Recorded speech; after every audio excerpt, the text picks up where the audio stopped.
지혜는 유산같이 아름답고 햇볕을 보는 자에게 유익이 되도다. 지혜의 그늘 아래에 있음은 돈의 그늘 아래에 있음과 같으나 지혜에 관한 지식이 더 유익함은 지혜가 그 지혜 있는 자를 살리기 때문이니라. 하나님께서 행하시는 일을 보라. 하나님께서 굽게 하신 것을 누가 능히 곧게 하겠느냐. 형통한 날에는 기뻐하고 곤고한 날에는 되돌아보아라. 이 두 가지를 하나님이 병행하게 하사 사람이 그의 장래일을 능히 헤아려 알지 못하게 하셨느니라. 내 허무한 날을 사는 동안 네가 그 모든 일을 살펴보았더니 자기의 의로움에도 불구하고 멸망하는 의인이 있고 자기의 악행에도 불구하고 장수하는 악인이 있으니 지나치게 의인이 되지도 말며 지나치게 지혜자도 되지 말라. 어찌하여 스스로 패망하게 하겠느냐. 지나치게 악인이 되지도 말며 지나치게 우매한 자도 되지 말라. 어찌하여 기한 전에 죽으려고 하느냐. 너는 이것도 잡으며 저것에도 내 손을 놓지 아니하는 것이 좋으니 하나님을 경외하는 자는 이 모든 일에서 벗어날 것임이니라. 아멘. 하나님의 말씀이었습니다. 우리가 행복하게 사는 길은 오직 예수 그리스도를 마음에 모시고 사는 길입니다. 해 아래 사는 인생은 헛될 수밖에 없지만 해 아래 살지만 해 위에 계신 하나님을 바라보는 인생은 복된 인생이라는 것을 전도서 기자는 우리에게 계속해서 말해주고 있습니다. 해 아래 살지만 해 위에 계시는 하나님을 바라보고 살아나가는 하나님의 자녀들은 가장 행복한 사람들입니다. 행복이 무엇인지를 아는 사람들이고 어떻게 사는 것이 지혜롭게 사는지를 아는 사람인데요. 지혜는 아름다운 유산과 같다라고 성경은 이야기합니다. 전도서 7장 11절을 다시 보겠습니다. 지혜는 유산같이 아름답고 햇볕을 보는 자에게 유익이 되도다라고 말합니다. 여기 아름답다고 하는 표현은 좋다는 말인데요. 유산을 가졌을 때에 돈을 가졌을 때 좋은 것처럼 지혜를 가지게 되면 이것은 좋은 것이다라고 이야기를 합니다. 성경은 좋다고 하는 표현을요, 그냥 이게 좋다 이런 표현으로 이야기하지 않고 최고라고 하는 표현으로 좋다고 하는 표현을 쓰고 있습니다. 그래서 좋으신 하나님, 선하신 하나님, 나는 선한 목자라고 예수님이 이야기하셨을 때 선하다고 하는 표현이 좋다고 하는 표현이죠. 나는 좋은 목자라는 겁니다. 세상에 좋지 않는 목자들도 있고 악한 목자들도 있지만 예수님은 좋은 목자시고 예수님은 선한 목자라고 하는 이야기를 하고 있는 것입니다. 결과적으로 지혜는 하나님을 경외하는 것이고 하나님을 섬기는 것이 지혜의 근본이라고 성경은 이야기하는 것이죠. 그래서 지혜는 지식적인 측면을 말하는 것이 아니라 삶을 이야기합니다. 그러니까 지혜를 가진 사람은 추상적인 관점을 이야기하는 것이 아니라 삶의 변화가 있는 사람이에요. 그래서 지혜로운 사람 혹은 어리석은 사람, 우매한 사람, 지혜로운 사람에 대하여 성경은 우리에게 이야기하고 있는 것을 보게 됩니다. 오늘 유산같이 아름다운 하나님을 섬기는 지혜자의 삶 가운데서 주시는 말씀 세 부분을 좀 생각해 보기 원합니다. 첫째는 지혜로운 자의 관점이고요. 둘째는 지혜로운 사람의 환경이고 셋째는 지혜로운 사람의 자세를 보기 원하는데요. 관점과 환경과 자세, 이 세 가지를 통해서 어떻게 사는 것이 주를 의지하고 지혜롭게 살 수 있는지에 대한 말씀을 보기 원합니다. 유산같이 아름다운 지혜자는 어떤 관점으로 살아가게 되나요? 오늘 본문 말씀 7장 13절에는 이렇게 이야기를 합니다. 하나님께서 행하시는 일을 보라. 하나님께서 굽게 하신 것을 누가 능히 곧게 하겠느냐. 여기 보게 되면 하나님이 행하시는 일을 보라라고 되어 있어요.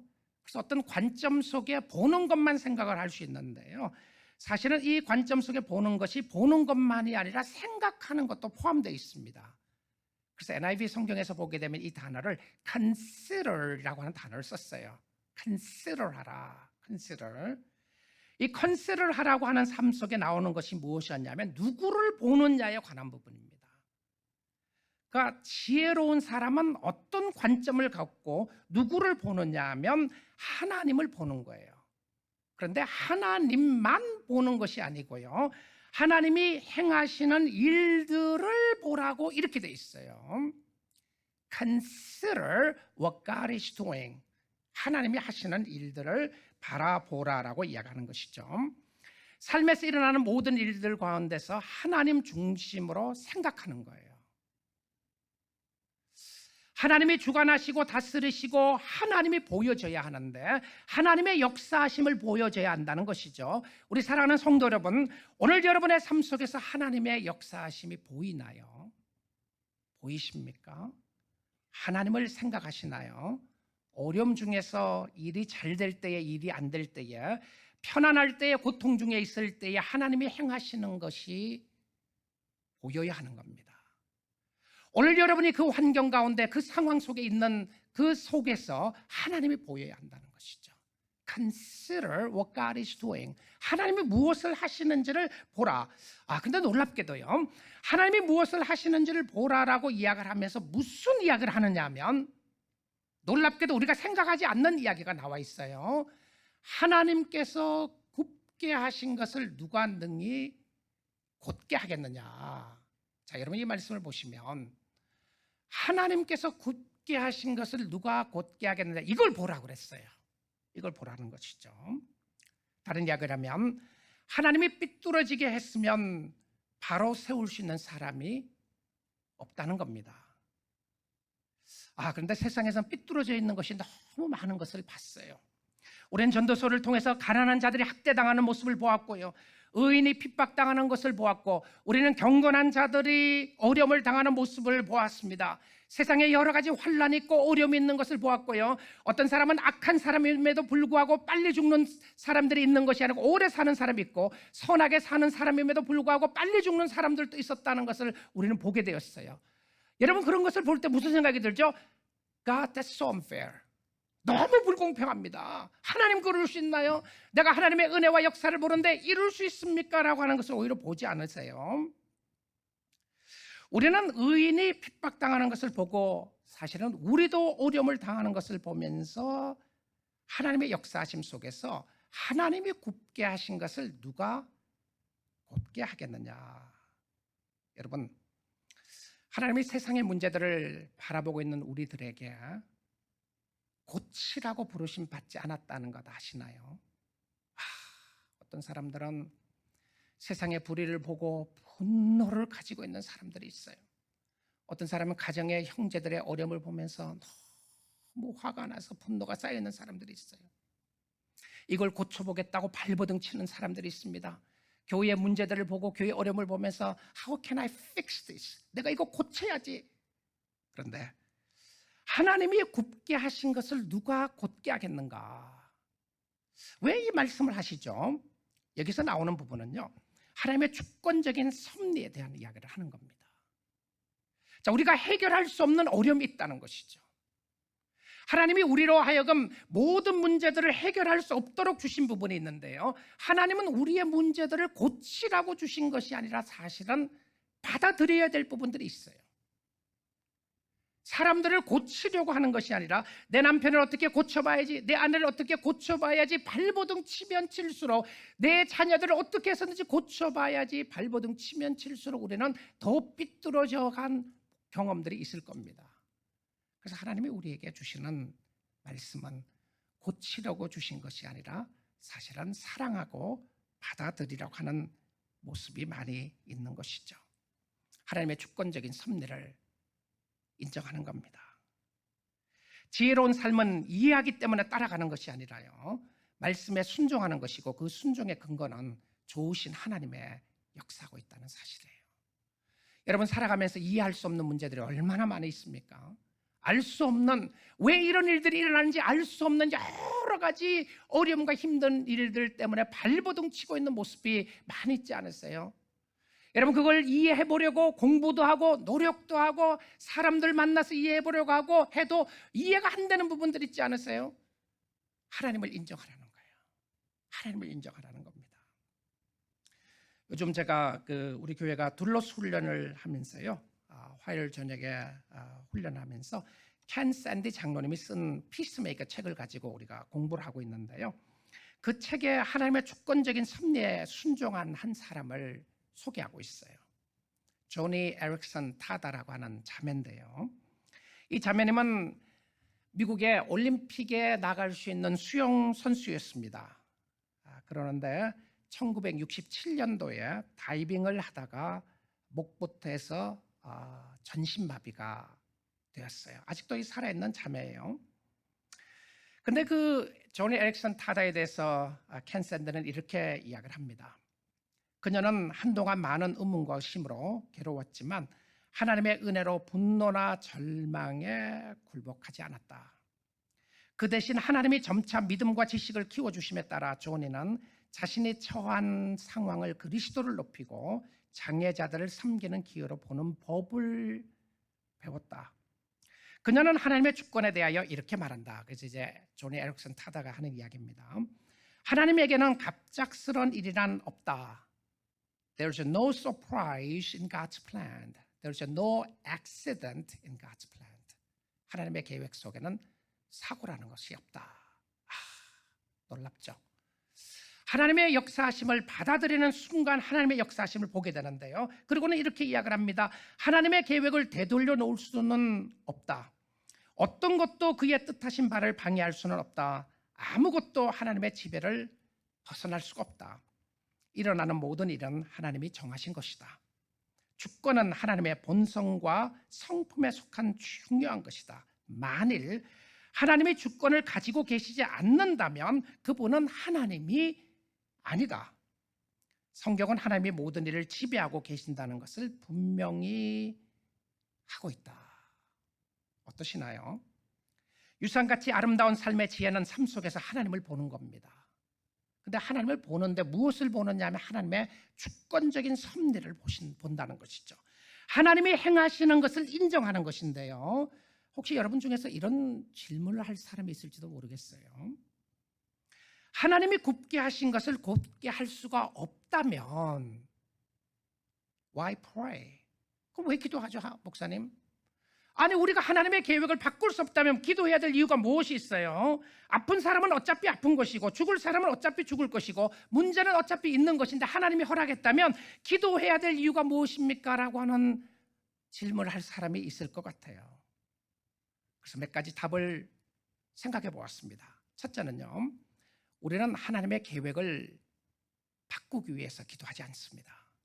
이 근본적으로 우리가 기도에 대해서 잘못된 생각 중에 하나는 내가 하나님의 마음을 흔들어서라도 100번 아니나 1000번이라도 내가 절을 해서라도 내가 원하는 것을 얻을 수 있다면, 하나님의 마음을 흔들 수만 있다면 하겠다는 것이 기도가, 성경이 이야기하는 기도가 아니었어요.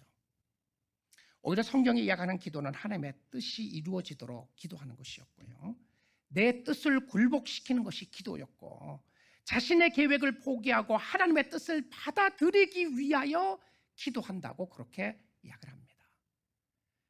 저 집사님에게, 저 장로님에게, 저 권사님에게 왜 이런 일이 일어났을까 알 수 없지만 그분은 그 뜻을 하나님 앞에 굴복시키고 이해하기 위해서 하나님의 뜻을 받아들이기 위하여 기도한다는 것이죠. 두 번째, 우리가 기도하는 것은 하나님은 기도를 통하여 역사하는 것을 알기 때문에 그렇습니다. Means of grace, 축복의 통로 중에 하나가 기도였어요. 하나님의 능력을 의지하기 위해서 기도하는 것이고, 은혜의 방편이 기도라는 것을 알기 때문에 기도하는 것이고요, 믿음을 통하여, 기도를 통하여 축복이 임하는 것을 알기 때문에 기도한다는 사실입니다. 세 번째는요, 우리가 기도하는 것은 하나님의 주권과 섭리에 순종하며 감사하기 위하여 기도한다는 거예요. 자, 이렇게 생각하면 됩니다. 여러분, 예수 믿는 사람이든 믿지 않는 사람이든 하나님이 하시는 일들을 하나님이 굽게 했던 걸 곧게 할 수가 없어요. 자, 그렇다면 예수를 믿는 것이나 안 믿는 것이나 무슨 차이가 있느냐, 왜 믿게 되는가 또 질문할지 모르겠어요. 여러분, 해 아래 사는 인생 속에서 하나님은 하나님의 방법대로 인도하십니다. Let God be God. 하나님이 하나님 되시도록 인도하시는데요, 그래서 전도서 7장 13절의 말씀을 이미 전도서 1장 15절에서 이야기를 했어요. 그래서 1장 14절 15절에 보면 이런 말씀이 있어요. 1장에서요. 내가 해 아래서 행하는 모든 일을 보았노라. Under the sun이죠. 해 아래서 하는. 보라, 모두 다 헛되어 바람을 잡으려는 것이로다. 이 바람을 잡는다고 하는 표현이 무의미하다는 거죠. 바람을 잡을 사람이 아무도 없는 거예요. 자, 해 아래 있는 사는 사람들에게 모든 것이 헛된 것은 영원하지 않기 때문에 그래요. 그러니까 잡았다고 생각하는데 잡고 보니까 아무것도 없더라, 이 표현이죠. 자, 근데 15절에 이런 말씀이 있습니다. 구부러진 것도 곧게 할 수 없고 모자란 것도 셀 수 없도다 말씀하셨어요. 구부러진 것도 곧게 할 수 없고, 구부러진 거 곧게 할 수 없다고 그랬어요.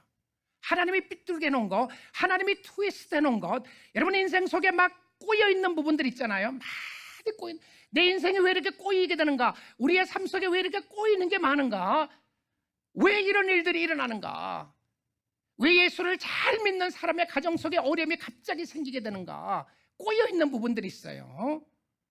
근데 곧게 할 수가 없어요. 자, 그런데 놀랍게도 1장에 주신 15절의 말씀하고 7장 13절의 말씀을 보게 되면 차이가 있습니다. 1장에서는 해 아래 하나님이 없는 인생을 이야기했고요, 7장 13절에서는 하나님이 있는 인생을 이야기했어요. 그래서 7장에 와서는 뭐라고 이야기를 하느냐면, 하나님이 굳게 하신 것을 누가 능히 곧게 하겠는가? 1장에는 그 말 없어요. 하나님이 빠졌단 말이에요. 자, 무슨 의미인지 아시겠죠? 7장에 와서 하나님이 하시는데 누가 이것을 고칠 수가 있겠는가? 이 이야기가 하나님이 차이가 있다는 말이죠. 자, 그러면 여러분, 하나님을 인정하든 안 하든 세상에 있는 문제를 우리가 고칠 수 없습니다. 하나님이 하시는 일들을 우리가 바꿀 수가 없어요. 하나님이 역사하시는 일을 바꿀 수 없는데, 그런데 하나님을 인정하는 사람은 누구냐면 하나님이 이런 것들을 허락하고 있다는 것을 받아들이는 것이죠. 그래서 삶 속에서 하나님을 행하시는 것을 보게 되면 하나님을 신뢰하게 된다는 겁니다. 하나님을 의지하게 되는 것이죠. 여러분, 알 수 없고 이해할 수 없는 상황과 형편 속에서 오늘 이 시간 우리 사랑하는 성도님들이 하나님을 신뢰할 수 있기를 주님의 이름으로 축복드립니다. Consider God, consider God. 하나님을 기억하세요. 자, 두 번째요, 유산같이 아름다운 지혜자가 환경을 극복하는 비결이 있습니다. 자, 아까 말씀드렸죠? 예수 믿는 사람에게나 믿지 않는 사람에게나 어떤 경우에는 환경이 똑같다고요. 우리는 그렇지 않아요. 세상에 막 파도가 일고 풍랑이 일어나는데 우리는 풍랑이 하나도 없는, 모든 사람이 허리케인으로 그냥 어찌할 바를 모르는데 예수 믿는 가정들은 하나님이 다 보여주시고 아무 문제 없는, 그거 아니었습니다. 그렇지 않아요.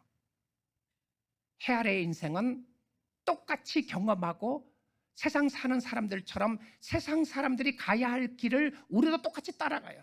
무슨 의미죠? 우리도 아픕니다. 예수 잘 믿는 사람도 어렵고요, 예수 잘 믿는 사람들도 가난하기도 하고요, 예수 잘 믿는 사람도 아프기도 하고, 예수 잘 믿는 사람의 가정 속에도 문제들이 있을 수가 있어요. 그런데 중요한 것이 무엇이라고요? 하나님을 인정하느냐, 하나님을 인정하지 않느냐의 차이라고 그랬어요. 그런데 하나님을 인정하는 사람들의 환경 속에 어떤 일이 있는지를 보겠습니다. 두 가지 환경인데요, 하나는 형통한 환경이고 하나는 곤고한 환경입니다. 편안할 때가 있고 힘들 때가 있고요, 잘 될 때가 있고 어려울 때가 있습니다. 좋을 때가 있고 좋지 않을 때가 있어요. 여러분, 지금 여러분의 환경은 어떠십니까? 여러분 힘들 때입니까? 항상 힘들었다고요? 그렇지 않아요. 여러분 좋을 때도 있지 않으셨나요? 잊어버리신 거예요. 지금 너무 힘드니까 옛날에 좋았을 때가 생각이 안 나는 것이죠. 지금 너무 힘드시다고요? 좋을 때도 있을 겁니다. 왜냐하면 어떻게 제가 그 이야기를 아느냐고요? 여러분 옆에 있는 집사님은 늘 여러분과 비교해서 좋다고 생각하시나요? 그 집사님의 속을 진짜 몰라서 그렇습니다.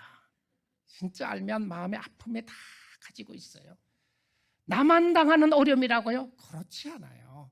살아가면서 다 힘들고 어려운 부분들인데 어떻게 제가 알 수 있냐면 말씀을 통해서 알 수 있어요. 전도서 7장 14절에 두 환경을 이야기합니다. 형통한 나라는 기뻐하고 곤고한 나라는 되돌아보아라. 이 두 가지를 하나님이 병행하게 하사 사람이 그의 장래일을 능히 하려 알지 못하게 하셨느니라. 여러분, 두 가지 환경이 있죠. 형통한 날이 있고 곤고한 날이 있습니다. 어떻게 살아야 한다고 지혜자가 말하고 있습니까? 형통할 때는 기뻐하라. 여러분, 잘 되시나요? 기뻐하세요. 형통한 날 기뻐하시고요. 오늘 하나님이 주신 은혜에 감사하고 찬양하세요. 그리고 곤고한 날, 괴롭고 아픔과 어려움이 있는 날은 어떻게 해야 된다고요? 그날 어떻게 하라고 되어 있습니까? 되돌아보아라. 되돌아보아라고 해서 뒤를 보는 것처럼 생각하기가 쉬운데요, 사실 그 말 아닙니다. 그 말 아니고요. 아까 7장 13절에 나왔던 칸스르라는 단어가요, 14장에 똑같은 히브리어 같은 단어예요.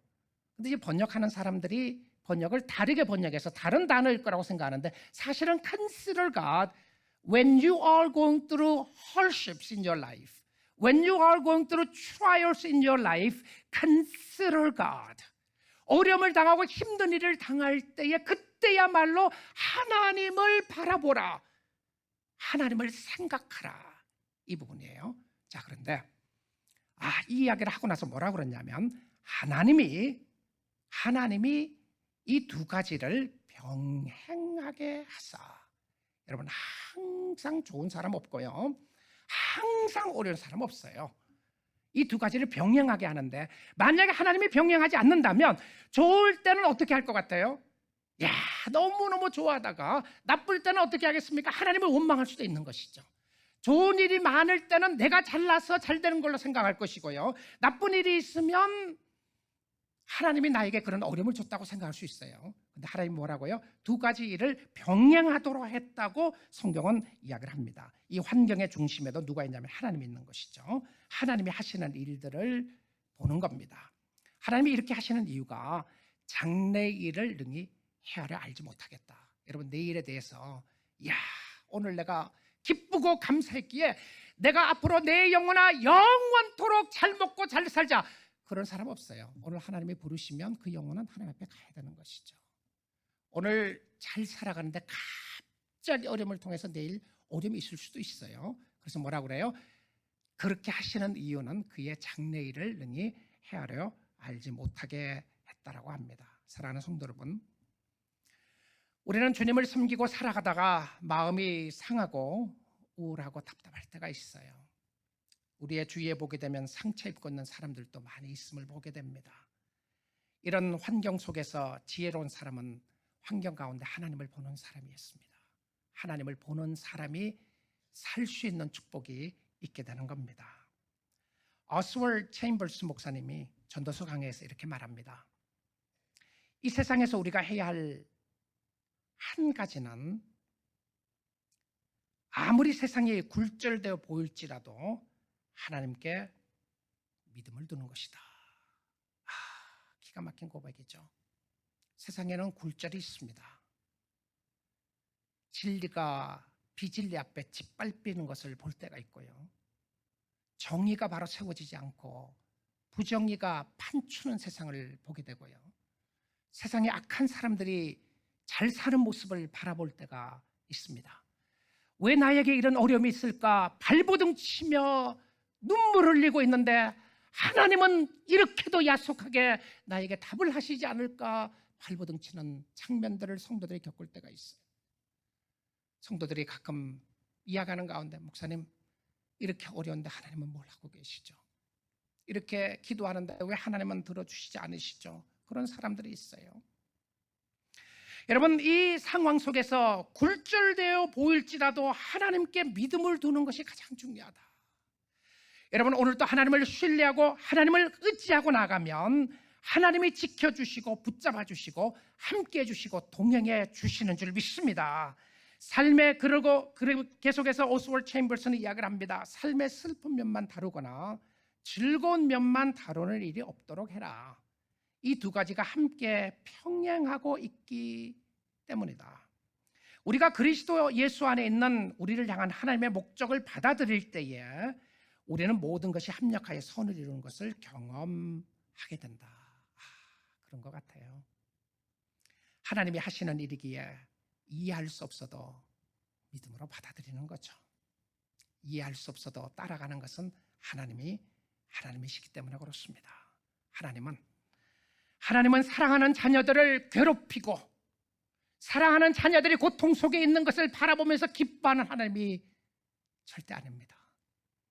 하나님은 여러분의 신음소리도 들으시고 함께 하시고 여러분의 고통 속에도 함께 하시지만 때론 여러분의 시간과 상관없이 여러분의 계획과 여러분의 의지와 상관없이 역사할 때가 있습니다. 그럼에도 불구하고 오늘도 살아계시고 역사하시는 하나님은 하나님을 사랑하는 자에게 가장 선하고 아름답고 가장 좋은 길로 인도하시는 하나님인 줄 믿습니다. 하나님의 계획을 말씀으로 확인해야 돼요. 하나님의 계획을 말씀 두 군데서 확인하고 지나가겠습니다. 예레미야 29장 11절인데요.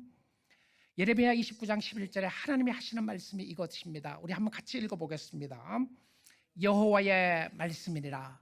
너희를 향한 나의 생각을 내가 아나니 평안이요 재앙이 아니니라. 너희에게 미래와 희망을 주는 것이니라. 믿습니까? 아멘이시죠? 네, 하나님의 계획은요, 하나님의 계획은 너희를 향한 나의 생각을 내가 아나니 평안이요. 하나님의 계획은 평안이고요 재앙이 아니래요.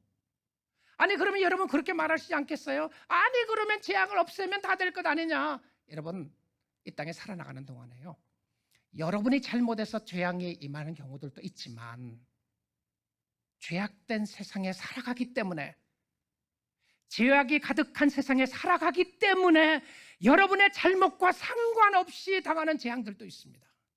어떤 것이죠? 갑자기 트렁크 드라이버가 여러분을 쳐서 사고 날 수가 있어요. 이건 왜 그렇습니까? 죄 많은 세상 속에서 다른 사람의 죄에 의해서 나도 피해를 보고 살아간다는 거죠. 예수 믿는 사람은 아무 피해도 안 당하는 것이 예수 믿는 모습이 아니에요. 그러나 하나님의 궁극적인 목적과 의도는 평안이요, 하나님이 주시고자 하는 것은 미래와 희망을 주는 것입니다. 믿으세요. 이해할 수 없어도 이 하나님을 믿고 나가면 바로 그것의 믿음 가운데 기적의 역사가 일어나게 될 것입니다. 하나님을 인정하며 사는 것이 목적이고요, 믿음으로 사는 것을 원하는데 한 구절 더 보겠습니다. 이사야 58장 11절인데요 제가 읽어보겠습니다.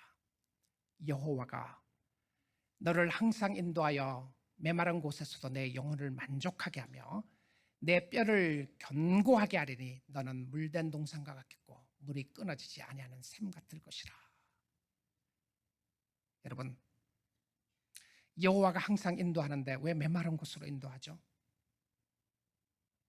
자, 오늘 우리 답을 전도서에서 봤습니다. 왜 그렇다고요? 병령하게 하신다고 그랬어요. 여호와가 인도하는데 왜 사망의 음침한 골짜기로 지나가죠? 오늘 답을 보았습니다. 하나님이 병령하게 하신다고 그랬었어요. 두 가지를 함께 병행하게 하시는 것은 메마른 곳에서도 너의 영혼을 진정코 만족하게 하는 것은 나다. 여호와가 나의 목자시니 내가 부족함이 없으리로다. The Lord is my shepherd, I shall not be in want. I don't need anything. I don't want anything. 나 원하지 않아요. 주님 외에는 내가 다른 거 원하지 않습니다. 이 표현이죠. 그런데 메마른 곳을 지나가도록 하는 거죠. 메마른 곳을 지나갈 때 진짜 영혼의 만족이 무엇인가를 아는 거죠. 물을 마셔야 되는 갈증을 누리는 상황 속에 있을 때에 물 한 잔이 얼마나 귀한 것을 깨닫게 되는 것처럼 하나님이 그렇게 인도하신다는 거예요. 내 뼈를 견고하게 한다. 너를 튼튼하게 세워줄 것이다. 너는 물된 동산과 같겠고 물이 끊어지지 않은 샘 같을 것이라. 여러분, 내가 지금이야말로 하나님을 의지할 수 없고 믿을 수 없다고 생각하는 바로 오늘 이 시간, 하나님을 신뢰할 수 있기를 주님의 이름으로 축복드립니다. 믿음 저버리지 마시고 주님 신뢰하세요. 환경 속에서 하나님을 인정하는 사람은 지혜롭게 사는 사람들이고요, 하나님을 생각하며 감사하는 삶이 지혜의 환경을 극복하는 하나님께서 주시는 비밀이었습니다. 그 비밀은 하나님이었어요. 하나님. 세 번째입니다. 마지막인데요, 유산같이 아름다운 지혜는 어떤 자세로 살아가느냐 하면, 관점과 환경 속에서 지혜로운 자는 하나님을 컨시더한다. 하나님을 마음에 두는 사람이다 라고 그랬어요. 하나님을 인정하는 사람이고 그것이 지혜이고, 그러면 감사하게 될 것이라고 했는데, 세 번째는 삶의 자세입니다. 그럼 어떤 자세를 가지고 살아나가야 하는 것인가? 여러분, 삶의 자세에 있어서 밸런스를 가지는 것이 중요합니다. 지치지 않고 지나치지 않고 안정을 찾는 것인데요, 삶의 높은 페이스를 유지하는 것인데 오늘 말씀 보겠습니다. 전도서 7장 16절에서 18절입니다. 지나치게 의인이 되지도 말며 지나치게 지혜자도 되지 말라. 어찌하여 스스로 패망하게 하겠느냐. 지나치게 악인이 되지도 말며 지나치게 우매한 자도 되지 말라. 어찌하여 기한 전에 죽으려고 하느냐. 너는 이것도 잡고 저것에게도 놓지 아니하는 것이 좋으니 하나님을 경외하는 자는 이 모든 일에서 벗어날 것입니다. 무슨 이야기죠? 이게 굉장히 어려운 말씀이에요. 그냥 읽으면 아니 지혜를 열심히 지혜로운 자가 돼야 되는데 지나치게 지혜로운 자가 되지 말라는 말이 무슨 말인가? 이 말은요, 무엇을 이야기하면 자기 자신의 의를 이야기합니다. 자기 자신의, 그러니까 다른 이야기로 하면 나의 잘남이에요. 나의 잘남. 실질적으로 잘난 사람들이 있죠, 세상적으로요. 그런데 내가 잘났다고 너무 잘난 체 하지 말라, 요겁니다. 잘났다고 너무 많이 안다고 너무 많이 아는 척 하지 말라. 그렇다고 해서 또한 아무렇게나 살지도 말려는 거예요. 세상이 악한데 어차피 죄를 지을 것인데 죄를 지으면 어떠냐. 어차피 다 하나님 앞에 용서받을 수 있는데 죄를 짓고 살 수 있는 것이 아닌가 생각하는데 지나치게 악하게도 살지 말라, 이 부분이에요. 지나치게 의인이 되면 결과는 스스로 망하게 되는 것이고요. 성경은 이렇게 이야기를 합니다. 너무 잘난 체 하다가 하는 그 사람은 스스로 함정에 빠지게 된다라고 이야기해요. 자기 함정에 자기가 빠지는 거예요. 지나치게 악인도 되지 말라. 그러면 적당한 악인이 되라는 것인가요? 죄를 짓되 적당하게 지어라, 그 말을 하는 것인가요? 그거 아닙니다. 그것을 이야기하는 것이 아니고요. 죄인이라고 해서 죄를 지으면서 살아도 된다고 생각하지 말라는 거예요. 그러면 어떻게 되겠습니까?